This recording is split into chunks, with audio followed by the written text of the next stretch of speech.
Global Punjabi association ने चंडीगढ़ में press conference कर बताया कि हरियाणा के मुख्यमंत्री नायब सिंह सैनी को 13 अक्टूबर को महाराजा रणजीत सिंह अवार्ड से सम्मानित किया जाएगा। इस मौके पर राष्ट्रीय अल्पसंख्यक आयोग के पूर्व अध्यक्ष और बीजेपी नेता इकबाल सिंह लालपुरा भी मौजूद थे। उन्होंने कहा कि मुख्यमंत्री सैनी ने विशेष रूप से 1984 सिख दंगों के पीड़ितों के परिवारों को नौकरी देने जैसे काम किए। उनसे खास बातचीत की नेटवर्क 10 संवाददाता ने।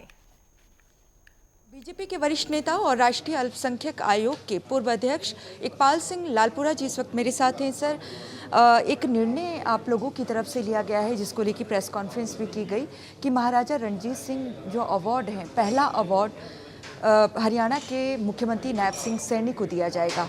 क्या वजह है कि हरियाणा के मुख्यमंत्री को चुना गया है और क्यों दिया जाएगा? ये फैसला ग्लोबल पंजाबी एसोसिएशन का है। तो मैं इन पर्सन तो बहुत सारी सामाजिक जत्थेबंदियों से हूँ।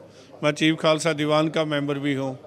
वहाँ इसके अलावा कश्मीर फ्रेंड्स ऑफ कश्मीर का भी एडवाइज़र हूँ। बहुत सारी अंतर्राष्ट्रीय ऑर्गेनाइजेशन में इसमें एक इन्होंने भी मुझे अपना पैटर्न बनाया है। तो उसमें ये फैसला इसलिए किया गया कि Nayab Singh Saini is one person who has started the process of healing in Haryana. और इससे बड़ा काम पहले कभी नहीं हुआ।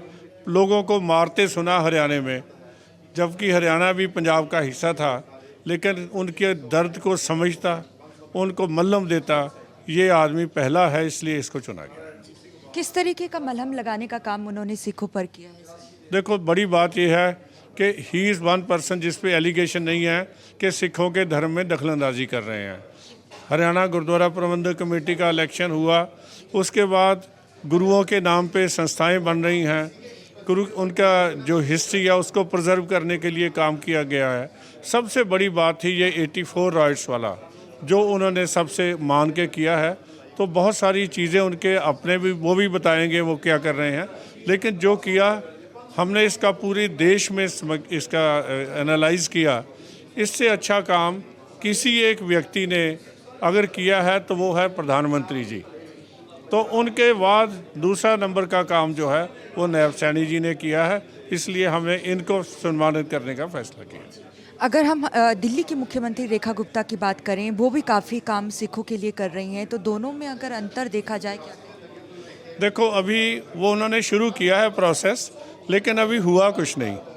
जो 114 आदमियों को नौकरी मिली थी वो भी मुझे गवर्नर साहब जो पहले थे लेफ्टिनेंट गवर्नर, उनके द्वारा किया गया था। क्योंकि पंजाबी बोली, उनके घर के बारे में मसला मैंने केजरीवाल साहब से कई बार किया, इन्होंने तो कान पे जूं भी नहीं रेंगी। लेकिन जो लेफ्टिनेंट गवर्नर मिस्टर सक्सेना हैं, उन्होंने उनको दिया था, अब इन्होंने टेकअप किया है। उसके बाद उनकी बहुत सारी समस्याएं हैं, अगर ये हल करेंगे तो हम इनको भी कंसिडर करेंगे। तो कब सम्मानित करने वाले हैं सर? देखो, ये 13 तारीख को उनको सम्मानित किया जाएगा टैगोर थिएटर में, चंडीगढ़ में। इकबाल सिंह लालपुरा जी को आपने सुना, जो कि राष्ट्रीय अल्पसंख्यक आयोग के पूर्व अध्यक्ष रह चुके हैं और मौजूदा बीजेपी के नेता भी हैं। साफ तौर से इनका कहना है कि जिस तरीके से नायब सिंह सैनी हरियाणा में खासतौर से सिखों के लिए काम कर रहे हैं, तो ऐसे में हरियाणा के मुख्यमंत्री को 13 अक्टूबर को टैगोर थिएटर में महाराजा रणजीत सिंह अवार्ड से सामाजिक संस्था की ओर से नवाजा जाएगा। कैमरामैन सूरज के साथ नेटवर्क 10 के लिए चंडीगढ़ से ईशा।